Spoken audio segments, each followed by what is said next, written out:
You actually went to Asia, you went to China notably, but you also visited other partners. That seems unusual. Does this signal like a change in focus for the FBI, for you? So I know we're going to talk about it, but the fentanyl campaign that I've launched since becoming director is a global campaign. It doesn't just rest with China. We've worked brilliantly with our partners in India to stop the transshipments there. We went to Japan on this trip for the same reason. We also reach new partnerships with our counterparts in the Japanese law enforcement community and intel communities to allow us to extradite back for the first time in 5 years, literally just last week, criminals that the American public and our Department of Justice and the FBI need prosecuted here. So we are working to expand our relationships. I believe our relationships at the FBI are the best they've ever been. And that's not me just saying it.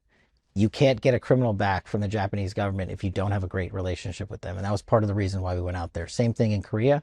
And ultimately, we ended up in Beijing. You said you met with your counterpart at the Ministry of Public Security in Beijing. What was that like? It was a bit of a surreal experience. I've never been to China.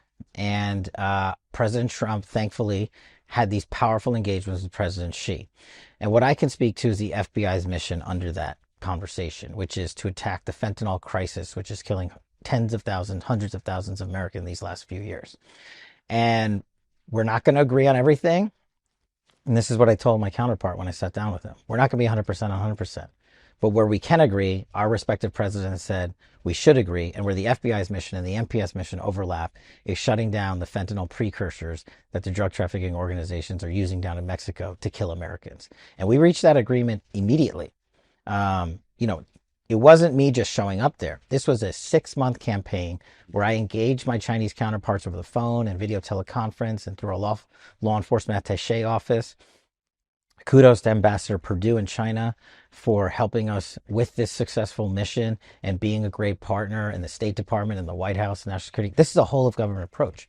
And we were successfully able to shut off all 13 precursors that make fentanyl and regulate fully 7 additional chemicals that alter fentanyl to make it a lethal, addictive drug that it is. And that pipeline being shut off is forcing drug traffickers to scramble, which we're seeing, for alternatives. And here's the good news. They know and we know there aren't any. That's why we came up with this list.